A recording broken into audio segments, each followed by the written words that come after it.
Assalamualaikum warahmatullahi wabarakatuh. Alhamdulillahi rabbil alamin. Wa bihi nasta'inu ala umuri dunya waddin. Wassalatu wassalamu ala asrafil anbiya'i wal mursalin nabiyina Muhammad wa ala alihi wa sahbihi wa sallim wa barik ajmain. Jamaah salat subuh Masjid Rawdatul Jannah. Terima kasih banyak. Saya hanya bisa bertemu kembali dalam kesempatan yang tertunda pada tanggal 28. Waktu itu saya sebenarnya mau mengisi, tetapi rasanya tubuh ini begitu hari Seninnya dites, ternyata saya positif.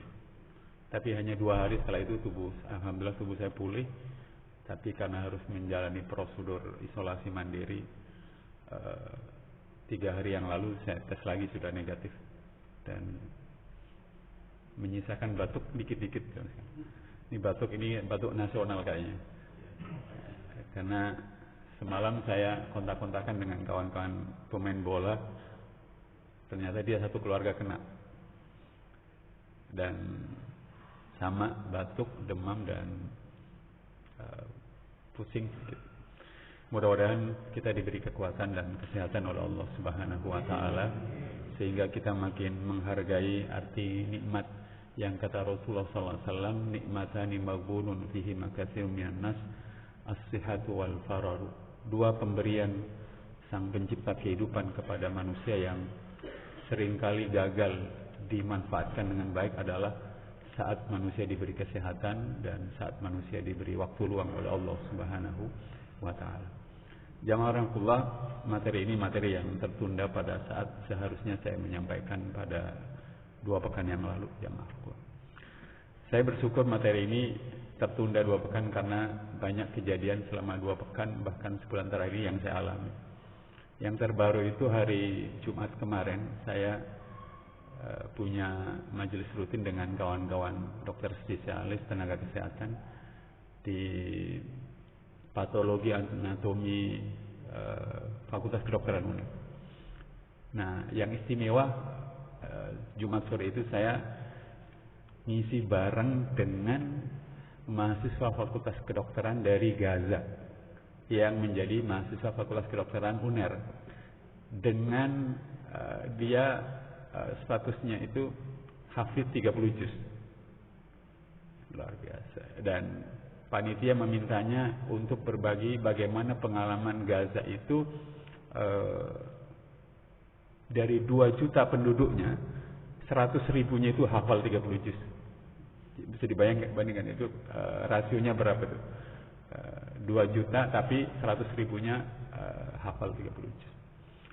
Dan walaupun kota Gaza ini data terbaru yang saya ini kan 2019, mereka itu dibombardir terus oleh militer Zionis. Gaza ya, bukan paling, tapi Gaza spesifik. Mereka bisa tetap menghafal Quran dengan bagus. Walaupun tema kita tentang keajaiban Al-Quran ini tidak melulu soal menghafal Quran. Tapi nanti kita akan menemukan mengapa dalam situasi yang sangat penuh tekanan, yang sangat radikal itu pilihan untuk berinteraksi dengan Al-Quran, membacanya, memahaminya dan menghafalnya serta melaksanakan jalan itu menjadi pilihan yang membuat hidup mereka itu tetap merasa aman, kuat, optimis, walaupun mereka tidak berubah menjadi manusia yang tidak bisa ditembak, yang tidak bisa normal semuanya. Hadirin, bahkan dalam situasi perang mereka masih bisa melahirkan dan mewisuda para penghafal Quran. Luar biasa, jamaah. Nah, ini slide yang saya capture dari saat saya ngisi ini ini foto saya. Lalu kemudian di bawah saya ini, nanti di slide berikutnya akan kelihatan. Syekh Ahmed, namanya Ahmad juga. Saya Ahmad Arkom padahal nama saya Ahmad gitu ya. Dia namanya Ahmad Abu Ajwa, namanya Ahmad juga. Nah, kata beliau di seluruh masjid di Gaza itu menjadi pusat pendidikan Quran. Beliau bercerita begini. Dulu waktu Masjidil Al-Aqsa itu di bawah penguasaan kaum non-muslim, Muhammad Nuruddin Zanki itu yang mendirikan madrasah Quran, dan alumninya, muridnya lah, yang kemudian membebaskan Masjid Al-Aqsa itu adalah seorang hafidz 30 juz, Salahuddin Al-Ayyubi, jamaah. Nah, masjid-masjid di Gaza itu menjadi masjid di mana yang istimewa orang tua pun punya halaqah Quran. Mudah-mudahan Masjid Rawdatul Jannah seperti itu. Ya. Dan bukan halaqah Quran biasa, tapi halaqah tahfidz. Jadi mereka itu bukan sekedar belajar membaca, tapi mereka benar-benar ingin bisa menjadi orang yang kitab suci ini sudah membuat mereka beriman, kita juga bisa beriman, membuat mereka bahagia, kita juga bahagia, membuat hidup kita berubah dan hidup mereka setelah kita juga berubah, memang layak untuk dijaga dalam dada kita. Tidak ada yang paling layak untuk dijaga. Kalau kata menghafal itu artinya menjaga dan memelihara, kecuali segala sesuatu yang telah membuat kita beriman, mengerti Tuhan kita dengan baik, bagaimana menjalani hidup dengan sebaik-baiknya, memandu hidup ini dengan baik, memang layak itu dijaga dan dipelihara di dalam dada kita. Jamaah yang dirahmati Allah Subhanahu wa taala, halaqah Quran ini setiap harinya berlangsung dari jam habis subuh sampai jam 7 nanti. Ya, 2 jam, luar biasa. Mudah-mudahan kita bisa berikhtiar seperti itu, jamaah. Nah, yang istimewa, nah ini mohon maaf, ini fotonya Syekh Ahmed ya. Dia tinggal di Mojokidul jam sekali. Dan waktu ngisi dia pakai bahasa Indonesia lancar sekali. Ibu beliau seorang hafizah. Usianya kira-kira 70 tahun dan punya halaqah tahfidz juga. Kata dia, saya baru saja nelpon ibu saya. Murid-murid ibu saya itu ada yang usia 64, ada 71 baru menyelesaikan menghafal 30 juz semuanya. Ya, Mas. Kata dia, cuma orang-orang Gaza itu nanya ke Indonesia, kok bisa orang Indonesia itu bisa hafal 30 juz padahal mereka tidak bisa bahasa Arab. Nah, itu istimewanya kita. Orang Gaza itu hafal 30 juz karena bahasanya bahasa Arab. Kita bisa sedikit agak bangga sedikit bahwa kita bisa hafal 30 juz, tapi kita nggak ngerti bahasa Arab sebenarnya. Nah, bahkan ibu-ibu seperti ini kondisinya. Jamaah sambil menggendong anak mereka setoran hafalan dan 30 juz. Sekali lagi, keajaiban Al-Quran itu bukan melulu soal menghafal 30 juz, tapi ini saya ceritakan.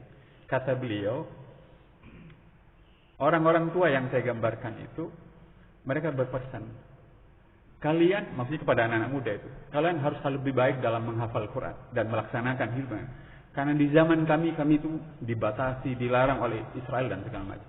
Bahkan kata Syekh Ahmed, sebelum tahun 2004, itu masjid-masjid itu dilarang, rumah-rumah itu dilarang untuk menjadi tempat belajar Al-Quranul Karim, jamaah. Nah, beliau bercerita pengalaman jamaah, pengalaman orang umroh di Madinah.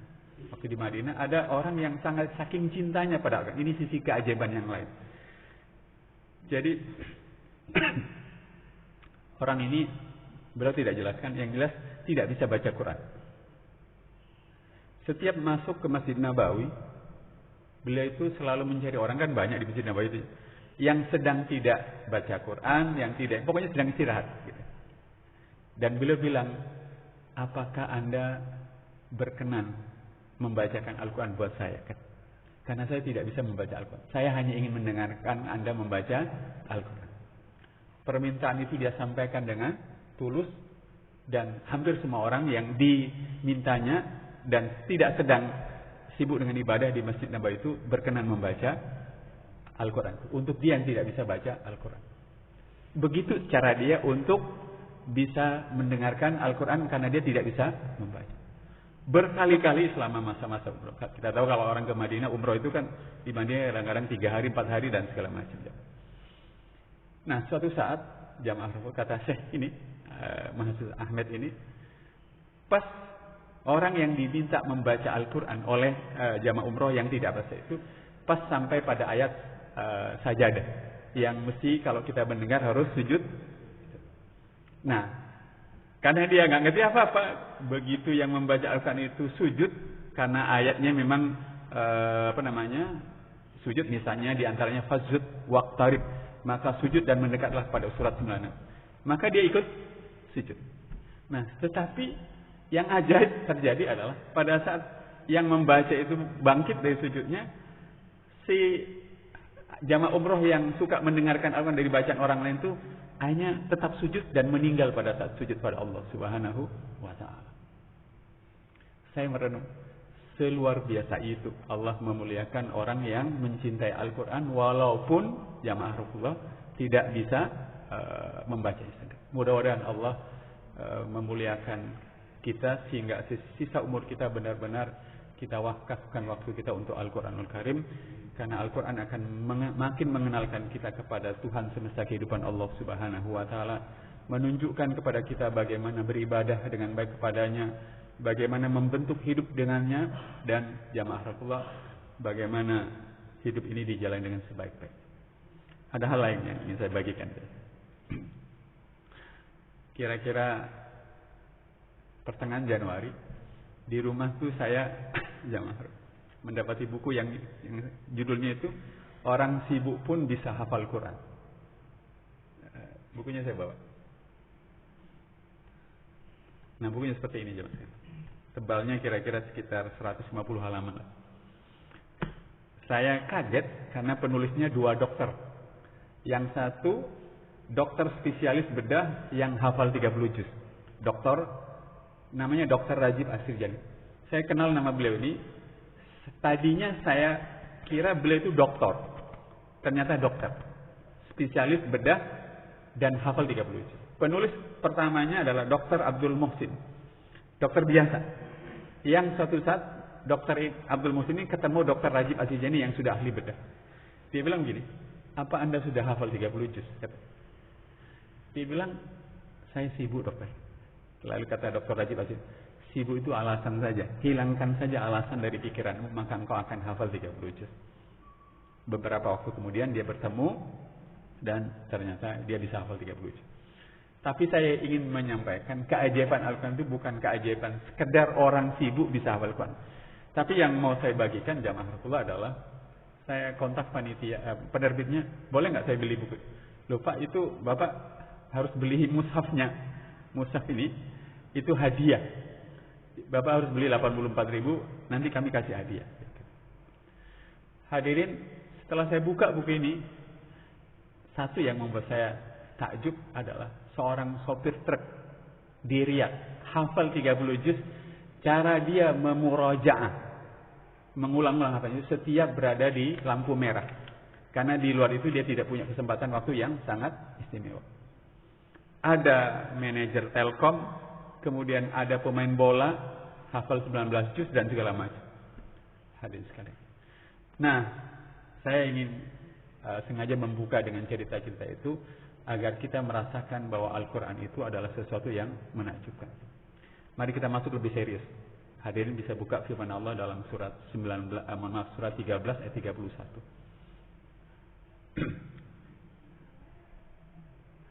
Di dalam surat ayat ini, dalam surat ke-13 ayat 31 Allah berfirman, A'udzubillahi minasyaitonirrajim, Bismillahirrahmanirrahim. Walau anna Qur'anan suyirat bihil jibalu aw qutti'at bihil ardu aw kullima bihil mauta bal lillahil amru jami'a. Afalam yai'asil ladzina amanu allau yasha'ullahu lahadan nasa jami'a. Wala yazalul ladzina kafaru tusibuhum bima sana'u qari'atun aw tahullu qariban min darihim hatta ya'tiya wa'dullah innallaha la yukhliful mi'ad. Coba kita renungkan terjemahnya. Dan sekiranya ada suatu bacaan kitab suci yang dengan itu gunung-gunung dapat digoncangkan. Jemaah. Kita berhenti lama di sini. Al-Qur'an ini, Al-Qur'an yang ada dalam mushaf ini, itu Allah sebut sebagai kitab suci yang bisa menggerak-gerakkan dan menggoncangkan gunung. Pertanyaannya, Hadirin ngerasa nggak? Saya dan hadirin, kita ini kan punya Al-Fatihah minimal kan? Ya. Qul huwallahu ahad. Terasa nggak bahwa kita ini digerakkan oleh Al-Fatihah dan Al-Ikhlas itu? Maksud saya digerakkan itu, adakah surah Al-Fatihah itu mendorong kita? Beramal solehlah, ke masjidlah, datangi ayah dan ibumu, datangi tetanggamu, kemudian manfaatkan hari ini untuk beribadah. Karena di ayat itu ada iyyaka na'budu wa iyyaka nasta'in. Saya lanjutan terjemahnya adalah, dan kalau seandainya ada sebuah kitab suci yang bisa menggerakkan gunung dan membelah bumi, bumi bisa terbelah dan segala sesuatu bisa berbicara. Saya ikutikan jamaah Rasulullah apa komentar dua ahli tafsir yang sama-sama menuliskan tafsirnya dari dalam penjara. Satu, Said Qutb. Orangnya ini, sesungguhnya Al-Quran telah menjadikan di dalam jiwa yang mau menerimanya dan membentuk kepribadiannya sesuatu yang lebih dari sekedar mengguncang gunung. Ini kalau di kalimatnya di sederhana gini. Allah akan memberikan kekuatan kepada seseorang yang melebihi kekuatan mengguncang gunung dan membelah bumi kalau orang itu menerima Al-Quran dan membentuk dirinya dengan Al-Quran. Dua syarat. Sekali lagi. Orang itu akan diberi kekuatan oleh Allah yang kekuatan itu lebih dari sekadar kekuatan mengguncang gunung, membelah bumi.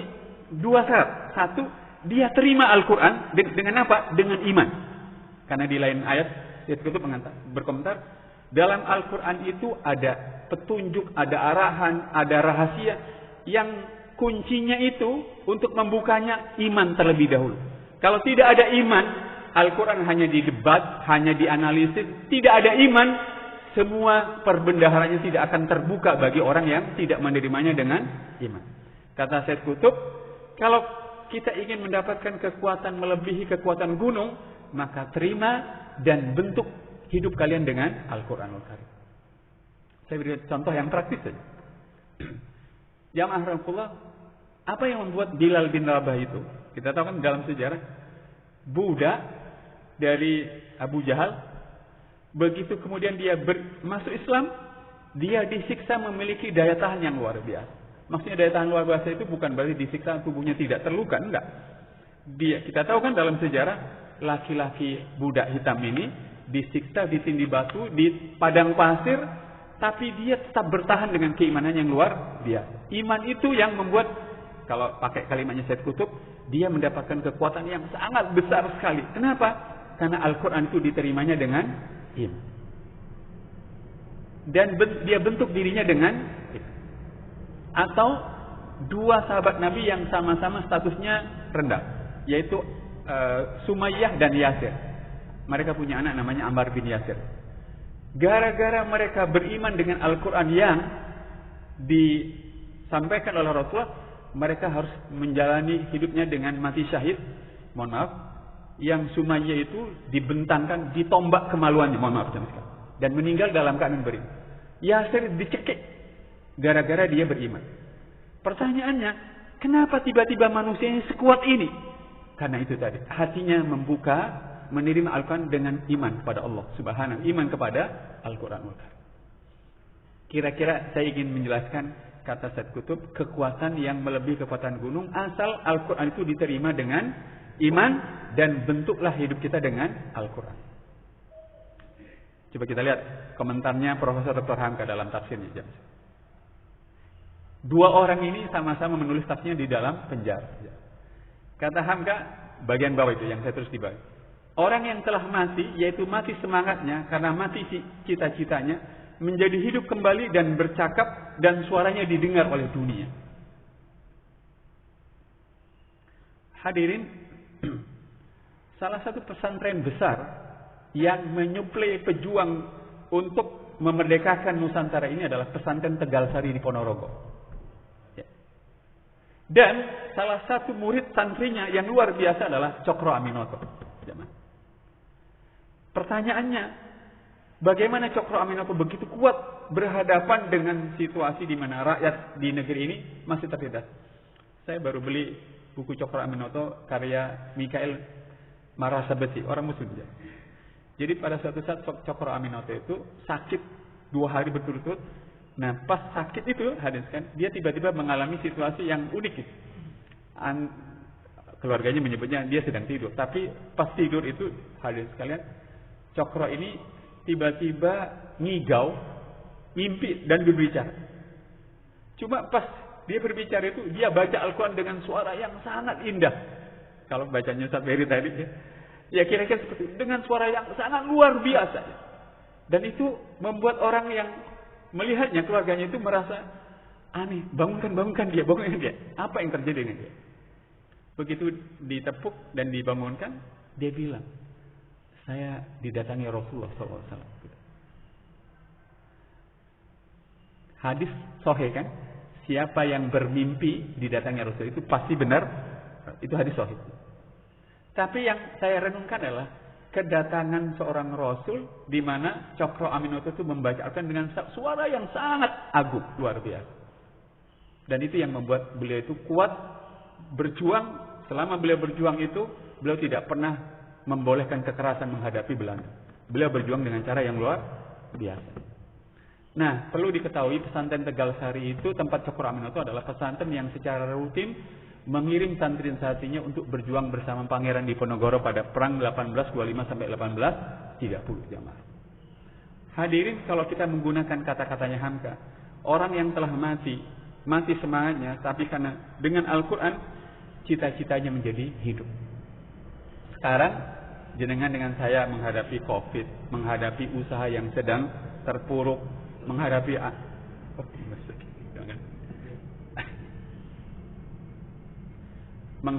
semua problem. Pertanyaannya, loh di kita kan ada Al-Quran.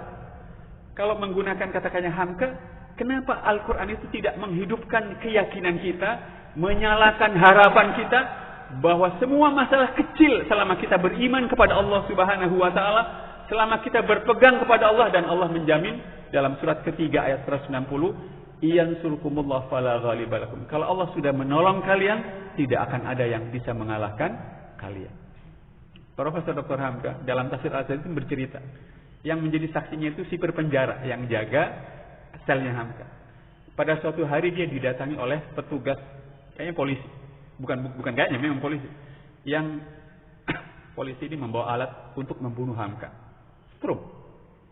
Tapi begitu mendekat pada Hamka, jadwal wawancara, integrasi itu tiba-tiba berubah, melunak, dan orang ini kemudian pergi, datang lagi pada kesempatan yang lain, dia malah belajar doa dan segala macam. Anak muda yang sipir penjara itu tadi bilang, apa yang Anda baca? Orang itu tadi, dia bawa alat untuk membunuh Anda. Apa yang Anda baca? Dia bilang, saya membaca doa yang selalu saya baca.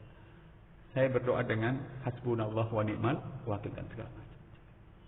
Saya ingin mengajak, kalau kita semuanya berada dalam situasi yang sudah dekat dengan kematian, bisnis hancur sehancur-hancurnya, problem itu rumit serumit-rumitnya, adakah cita-cita, keyakinan, optimisme kita itu kembali hidup karena kita punya Al-Quran yang kita baca, dan kemudian membuat kita tenang jamaah dengan Al-Quran Al-Karim. Yang kedua, hadirin silakan buka firman Allah dalam surat ke-10 ayat 57 dan 58 jamaah. Di surat ke-10 ayat 57 itu Allah berfirman begini, "Ya ayyuhan nasu qad ja'atkum mau'izatun mir rabbikum wa shifaa'un lima fis sudur wa hudaw wa rahmatan lil mu'min." Yang dipanggil itu bukan orang beriman, tapi manusia. Wahai manusia, sungguh telah datang mau'izah. Mau'izah itu kalau diterjemahkan itu pelajaran. Tetapi para ahli tafsir mengatakan mau'izah itu adalah pelajaran yang menggugah, mengguncang dan membangunkan. Tadi saya kok yakin kita ini semuanya bangun jam 3, tapi alarmnya sudah berbunyi sejak jam 1. Karena kita pasang alarm 3 lapis. Jam 1, setengah 2, jam 2, jam setengah 3. Memang begitu kita. Kita ini baru terbangun setelah diguncang berkali-kali. Saya benar kan? Nah, ternyata mau'izah itu adalah bukan pelajaran biasa, tapi pelajaran yang bikin orang itu terguncang, sadar dan bangun jamaah. Nah, pertanyaannya adalah minimal kita ini punya Al-Fatihah, ya kan? Atau inna a'tayna kalsa. Mengguncang dan membangun kita tidak, itu masalahnya jamaah. Lalu kata Allah, setelah mengguncang itu wasyifa, baru menyembuhkan. Kalau kita tidak bangun, bagaimana Al-Quran itu bisa kita dengar, kita renungkan dan menyembuhkan keraguan-raguan kita, pesimisme kita, ingin menyerah di tengah jalan, kemudian tidak lagi punya kegairahan hidup. Bagaimana Al-Quran akan punya daya sembuh yang luar biasa kalau tidak mengguncang kita terlebih dahulu, jamaah. Dan saya renung, loh bagaimana mengguncang kita kalau kita tidak pernah membacanya, jamaah. Iya kan? Hadirin, tadi saya sebelum kesini, saya biasanya selalu melihat di mana warkop itu penuh dengan anak-anak. Banyak kan? Jam-jam menjelang subuh, jam 3 itu. Kenapa ya orang sampai jam 3 mau subuh itu menghabiskan waktunya di depan handphone, ngopi dan segala macam. Saya membayangkan kitab suci kita ini, kita perlakukan seperti itu berjam-jam, jamaah Rasulullah. Kita habiskan waktu merenungkannya, memikirkannya, melaksanakan apa yang disuruhnya. Ayo kerja, ayo layani istri, ayo bantu tetangga, ayo berbuat baik pada ayah dan ibu kalian, ayo hidupkan waktu kalian dengan ilmu pengetahuan, ayo kalian beribadah, baca Quran, lengkap ayahannya. Nah, bagaimana mengguncang mauidhah itu kalau bagaimana kan kita bisa terobati kalau kita tidak bangun terlebih dahulu. Iya kan? Logikanya. Coba. Wa mauidhatum birrabbikum wa syifaa'ul lima fis sudur. Dia adalah pelajaran yang mengguncang, membangunkan dan menyadarkan, baru menyembuhkan. Saya beri contoh yang soal ini dan sudah pernah saya cerita. Ada seorang salaf saleh kita namanya Fudail bin Iyad. Dia hidup 200 tahun setelah Rasulullah SAW. Separuh hidupnya itu mencuri, maling dan merampok.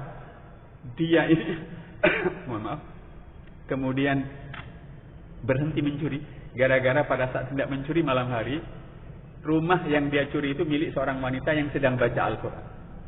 Pas yang dibaca, bisa dibuka, surat 57. Nah, pas mau turun, ayat yang dibaca itu ayat ke-16. Ayatnya itu begini. Alam ya'ni lilladzina amanu antahsya'a qulubuhum li dzikrillah. Belum tibakah masanya bagi orang beriman untuk takut hati mereka kepada Allah Subhanahu wa ta'ala dan kepada Al-Quran. Maling ini, memang karena malingnya orang Arab, ngerti bahasa Arab dan segala.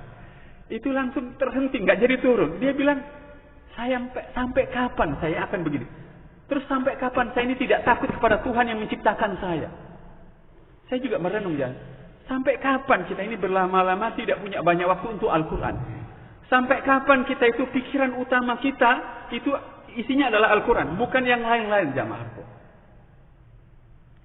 Akhirnya dia berhenti dan sejak itu hidupnya berubah. Di Indonesia ulama dari Sumatera yang mirip hidupnya adalah Syekh Jamil Jambe. Di atasnya ayahnya Hamka. Sama pencuri juga. Maling. Dia berhenti gara-gara di desanya itu jamaah Rasulullah. Orang mengejar pencuri, bukan dia tadi, pencuri yang lain. Cuma dia ngeri kalau dia ketangkep akan. Akhirnya dia menyelamatkan diri, nyari tempat bersembunyi, ketemulah beduk masjid yang besar. Dia masuk ke dalam beduk itu dan membungkukkan dirinya dan berjam-jam bahkan beberapa hari di situ. Tapi setelah itu dia kapok dan dia akhirnya bertobat, berangkat ke tanah suci, belajar agama, dan sejarah negeri ini mencatat dia adalah ulama besar yang kita miliki. Kembali pada surat 10 ayat 57 tadi. Ya ayuhan nasu qad ja'akum mau'idhatum mir rabbikum wa shifa. Al-Quran itu adalah pelajaran yang mengguncang. Kalau kita sudah terguncang, terbangun, baru dia akan bisa menyembuhkan kita. Nah, di ayat 58, mari kita renungkan di ayat 58. Allah berfirman begini, "Qul bi fadlillah," katakanlah dengan karunia Allah, "wa bi rahmatihi," dan rahmatnya. Karunia dan rahmat Allah yang terbesar buat manusia adalah Al-Quran.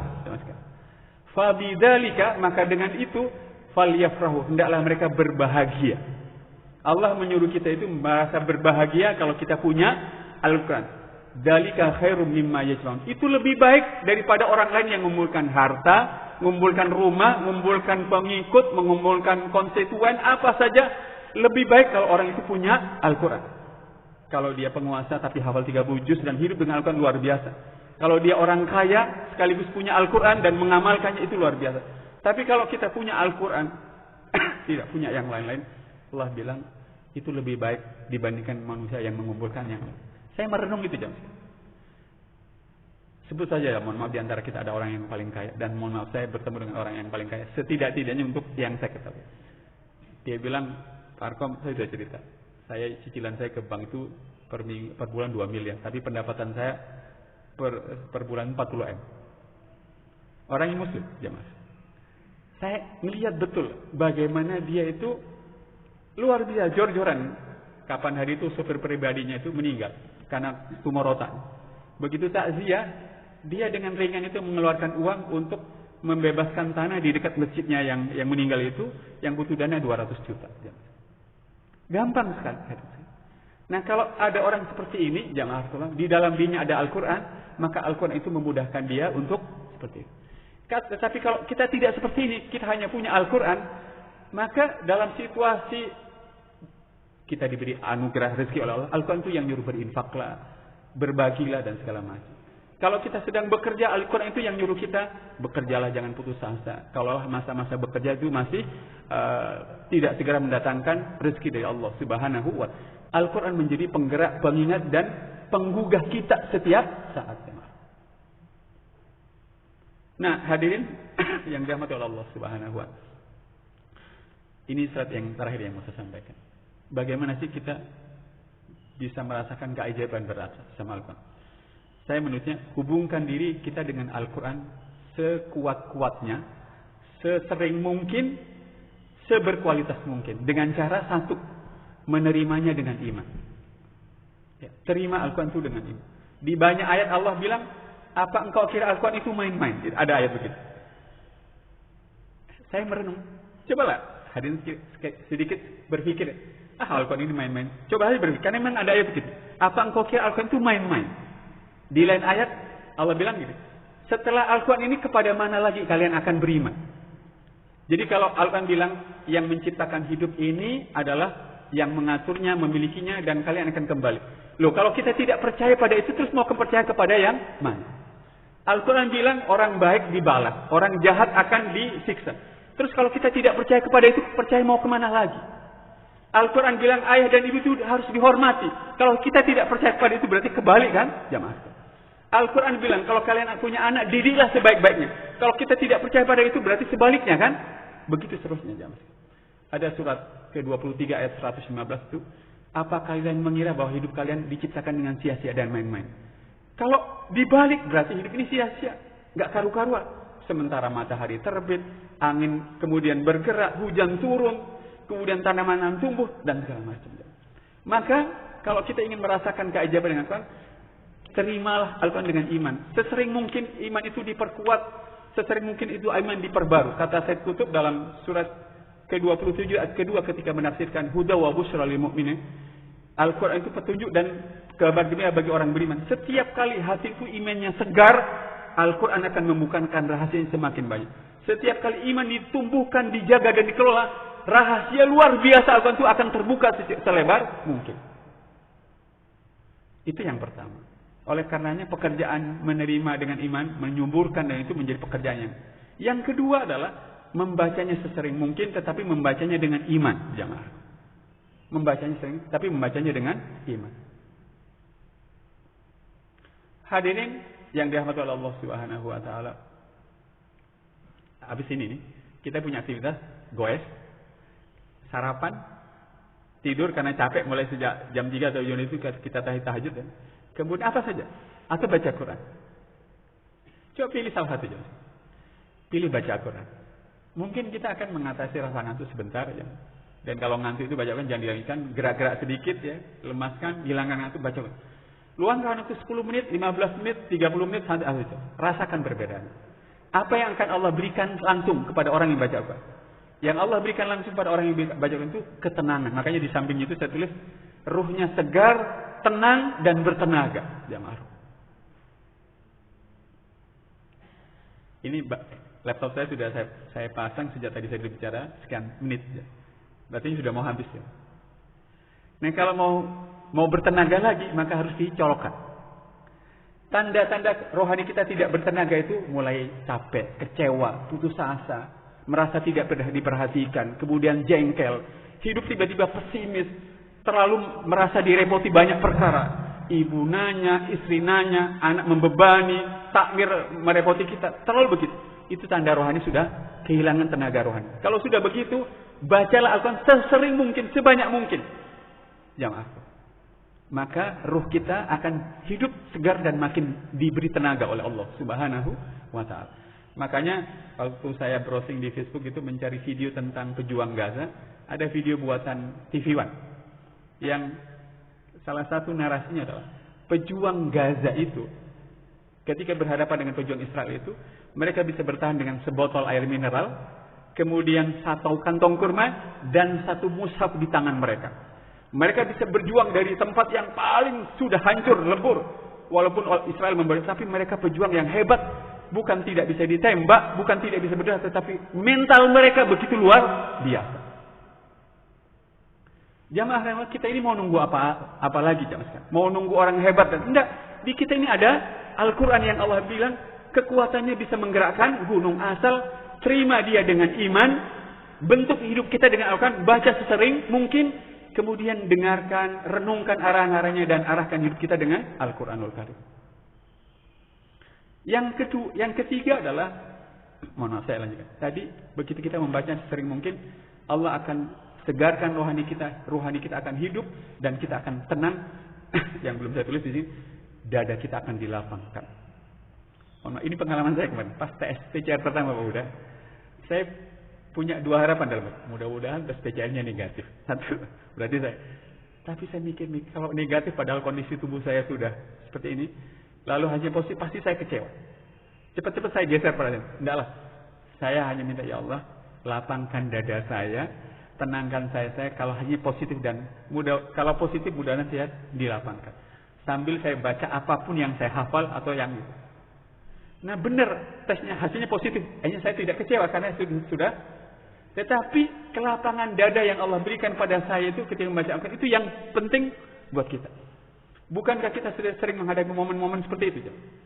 Habis acara ini tiba-tiba di rumah berhadapan dengan banyak orang yang memprotes kita dan menuduh kita dan segala. Kita berharap negatif, kita berharap tidak bersalah. Tetapi kenapa kita tidak bersiap-siap? Ya Allah, lapangkan dada saya kalau situasinya memburuk ya. Baca Al-Quran. Nah, kelapangan dada itu berfungsi kita itu ridho, rela. Berhadapan dengan situasi yang paling rumit sekalipun. Tapi kita percaya kepada kemutlakan kekuasaan Allah Subhanahu wa ta'ala. Dalam surat ke-20 ayat 124. Imam Qurtubi, penulis tafsir Qurtubi, seorang ahli tafsir dari Cordoba, dari Andalusia, menafsirkan barang siapa yang berpaling dari peringatanku, maksud beliau kata barang siapa yang berpaling dari kitab suci Al-Quran, tidak membacanya dan tidak beramal dengannya, akan disempitkan hidupnya. Kalau dibalik, semakin banyak orang membaca kitab suci Al-Quran, mengamalkan, dadanya akan dilapangkan. Pertanyaannya, apa fungsi kelapangan dada? Meja di depan saya ini sempit, hanya ada sebotol air mineral, satu jahe hangat, jangan sekali. Kemudian laptop nggak banyak. Tapi kalau mejanya diperluas 3 kali ini, maka saya bisa lebih banyak meletakkan benda di meja yang luas. Kalau dada kita dilapangkan, jamaah, kita siap menerima kalau ada masalah keluarga, masalah anak, masalah masjid, masalah pekerjaan, masalah apa. Kita ridho kepada Allah Subhanahu wa ta'ala. Yang bikin hidup ini tersiksa bukan masalahnya, tapi ketidakridhoan kita ketika masalah itu memasuki ruang-ruang jiwa kita. Datang pada kita jamaahku. Hadirin, kemudian yang berikutnya adalah mentadaburi, mentafakuri dan memahami. Saya berharap pada saya dan jamaah, luangkan waktu lebih banyak lagi agar Al-Quran itu bisa direnungkan, dipahami dan dimengerti maknanya. Belilah Quran terjemahan, downloadlah aplikasi terjemahan perkata, apa saja, sekarang banyak. Sehingga kita bisa punya kesempatan membacanya sebagus, merenungkannya dan memahaminya semaksimal. Seperti tadi kata Mau'idhah pelajar, itu hanya bisa dipahami kalau kita ketemu dan mendapatkan tafsirnya dan segala macam. Jamaah. Hadirin, dan yang terakhir, bentuklah diri kita dengan kitab suci ini. Sedikit ini, jangan tergesa-gesa, karena Al-Quran itu turun bukan untuk tergesa-gesa, tetapi setahap demi setahap. Bentuk salah perbaiki, tidak sempurna sempurnakan dan segala macam. Di sebelah kanan itu saya tulis, maka Allah akan memberikan ruhani yang semakin hidup, segar, tenang, iman tumbuh dan menjadi makin kuat, harapan dan cita-cita dimunculkan oleh Allah Subhanahu wa ta'ala, niat dan kemauan, keinginan dan menggerakkan diri berbuat baik berlipat-lipat luar biasa. Kita akan menjadi manusia yang sabar, ulet dan tangguh dan berdaya juang yang luar biasa. Optimisme akan diletakkan, tawakal akan diletakkan oleh Allah dalam rohani kita dan seterusnya jamaah. Mudah-mudahan bermanfaat apa yang saya sampaikan jamaah Allah, dan mudah-mudahan kita semakin cinta pada Al-Quranul Karim. Saya mohon izin Pak Huda, tadi saya bawa ini 10 paket Pak Huda. Sebulan yang lalu saya minta teman saya, tolong belikan saya ini, katanya. Saya dibelikan 10 kalau saya. Buat apa? Mau saya wakafkan pada guru-guru Al-Quran. Saya selama sebulan ini sudah keliling di Jawa Timur, Pak Huda, mohon izin. Nah ini dia. Jadi Quran yang yang saya pegang ini, saya minta ke teman-teman, tolong belikan dong ya. Harganya cuma 84.000 satu paket. Mau saya belikan pada guru-guru Al-Quran. Yang ini guru SD Insan Kamil di Sidoarjo. Yang ini 2 ini Alibro Gresik. Yang ini Trowodo Pak Uda. Yang sebelah sini SD Muhammadiyah Krian 2. Kemarin baru saya datang. Saya bilang ke teman-teman tolong setelah saya ngasih, Ustadz yang bantu ya, agar wali murid di sini itu ajak untuk agar saya bisa ngasih ke tempat yang lain gitu. Jadi bukan yang paling penting pesannya bukan untuk ingin menjadi orang penghafal 30 juz, bukan, tapi agar lebih banyak orang lagi sadar akan keluarbiasaan Al-Qur'anul Karim. Itu saya yang mengajak jamaah. Mudah-mudahan dengan izin Pak Uda, jamaah sekalian. Nah ini flyernya seperti saya buat flyer seperti ini jamaah. Dan sengaja saya pasang foto saya. Dan saya kaget, saya tanya kepada penerbit, sudah berapa saya beli? Pak Arkom sudah 1000 eksemplar, dia sudah kaget, sudah 1000. Dan itu stoknya di rumah sudah tinggal 300, sudah kemana-mana. Begitu. Mudah-mudahan jamaah Rasulullah kita punya rasa cinta dengan Al-Quran. Kalaulah tidak bisa berjuang mengajarkannya langsung, kita bisa menjadi bagian yang seperti ini jamaah Rasulullah. Di awal tahun saya menyempatkan diri memberikan tafsir Al-Azhar ke seri dan alhamdulillah mudah-mudahan terus begitu kita bisa menjadi orang yang berjuang untuk agama Allah dengan Al-Quran, walaupun mungkin tidak ada apa-apanya yang kita terima dari Allah Subhanahu. Terima kasih banyak jamaah Rasulullah atas atensinya. Mudah-mudahan Allah menjadikan kita sebagai pencinta Quran. Doa ini kalau bisa dihafal, Allahumma arhamni bil Quran waj'alhu li imaman wa nuran wa huda wa rahmah. Allahumma dzakkirni minhuma nasitu atau dzakkirna minhuma nasina wa 'allimna minhuma jahilna warzuqna tilawatahu ana al-laili wa atrafan nahar waj'alhu lana hujjatan ya rabbal alamin. Mudah-mudahan bermanfaat dan semoga Allah memberkahi kita. Mari kita berdoa bersama-sama. A'udzubillahi minasyaitonir rajim. Bismillahirrahmanirrahim. Hamdan yuwafi ni'amahu wa yukafi majidah. Ya Rabbana lakal hamdu kama yanbaghi li jalali wajhika wa 'azimi sultani. Allahumma arhamna bil Qur'an waj'alhu lana imama wa nura wa huda wa rahmah. Allahumma dzakkirna minhuma nasina wa 'allimna minhuma jahilna warzuqna tilawatahu ana al-lail wa atrafan nahar waj'alhu lana hujjatan ya rabbal alamin. Ya Allah, rahmatilah kami seluruhnya dengan kitab suci Al-Quran yang kami imani, kami pahami dan kami laksanakan dalam hidup kami. Oleh karenanya jadikan kitab suci Al-Quran sebagai pemimpin hidup kami, penerang kegelapan hidup kami, penunjuk jalan kami, dan penyebab kami mendapatkan kasih sayang-Mu ya Allah. Ya Allah, ingatkan kami dengan kitab suci Al-Quran manakala kami melupakannya. Ajarkan kami dengannya ya Allah manakala kami tidak mengetahui tentangnya.